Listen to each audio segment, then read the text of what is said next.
Friends నమస్తే అండి welcome to our channel. ఈ రోజు మన రెసిపీ అసలు బియ్యం అనేది యూస్ చేయకుండా ఒక మంచి హెల్తీ బ్రేక్ఫాస్ట్ రెసిపీ మీతో షేర్ చేసుకోబోతున్నానండి। అంతే కాదండి బీపీ షుగర్ వెయిట్ తగ్గాలనుకునే వాళ్ళకి, జుట్టు పెరగాలనే వాళ్ళకి, అందంగా ఉండాలనుకునే వాళ్ళకి మన డైట్ లో వారానికి ఒక్కసారైనా ఈ బ్రేక్ఫాస్ట్ రెసిపీని తీసుకున్నారంటే ఇవన్నీ మన సొంతం అయిపోతాయి అన్నమాట। అంతే కాదండి కూడా చాలా బాగుంటుందండి। ఇంతకీ ఈ రెసిపీ అయితే నేను రాగులతోని ఊతప్పం చూపించబోతున్నాను। ఇంకెందుకండి ఆలస్యం వీడియోలోకి వెళ్ళిపోదామా। మరి ముందుగా ఒక బౌల్ తీసుకొని దీనిలోకి 1 కప్ రాగులు, 1/2 కప్పు పొట్టు మినపగుండు తీసుకున్నానండి।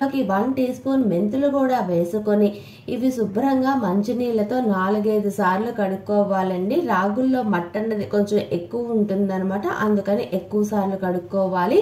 ఇలా కడుక్కున్న తర్వాత ఇవి నానడానికి సరిపడా మంచినీళ్లు పోసుకొని మూత పెట్టుకొని 8 నుండి 10 గంటలు నానపెట్టుకోవాలండి।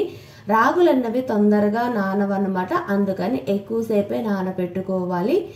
8 గంటల తర్వాత చూపిస్తున్నాను చూడండి, రాగులన్నవి ఎంత చక్కగా నానాయో కదా। ఇలా నానినటువంటి రాగుల్ని ఒక మిక్సీ జార్ తీసుకుని దానిలోకి ట్రాన్స్ఫర్ చేసుకోవాలండి।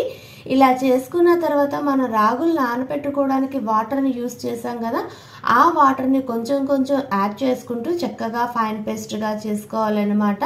ఇలా ఫైన్ పేస్ట్గా చేసుకున్న తర్వాత నేనైతే ఒక బౌల్లోకి ట్రాన్స్ఫర్ చేసుకొని ఇక్కడ నేను చూపిస్తున్నాను చూడండి ఎంత చక్కగా ఫైన్ పేస్ట్గా చేసుకున్నామో కదా।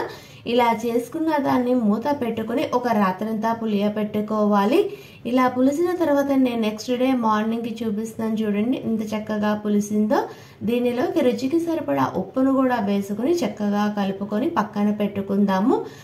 తర్వాత పొయ్యి వెలిగించి ప్యాన్ పెట్టుకొని ప్యాన్ అన్నది మీడియం ఫ్లేమ్లో చక్కగా వేడి చేసుకోవాలి। ఇలా ప్యాన్ అన్నది చక్కగా వేడెక్కిన తర్వాత మనం ముందుగా రెడీ చేసుకున్నటువంటి రాగి పిండి ఉంది కదండి, ఇలా దోశ వేసుకోవాలండి।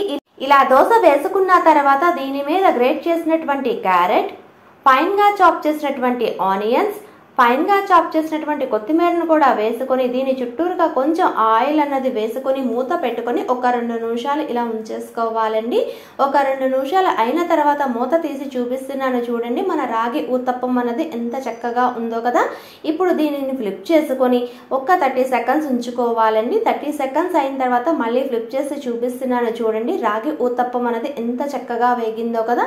ఇప్పుడు దీన్ని డిష్ అవుట్ చేసుకోవడమే ఫ్రెండ్స్। అంతేకాదండి నేనైతే దీనిని మామిడికాయ పచ్చడితోనే అండ్ టమాటా చట్నీతో చక్కగా ఎంజాయ్ చేస్తున్నాను। ఈ 2 రెసిపీస్ అన్నవి ఆల్రెడీ మన ఛానల్లో ఉన్నాయి, లింక్ అన్నది కింద డిస్క్రిప్షన్లో ఇస్తాను ఫ్రెండ్స్, ఒక్కసారి చెక్ చేయండి। మీకు కానీ ఈ వీడియో నచ్చితే please like, share and subscribe. Thanks for watching.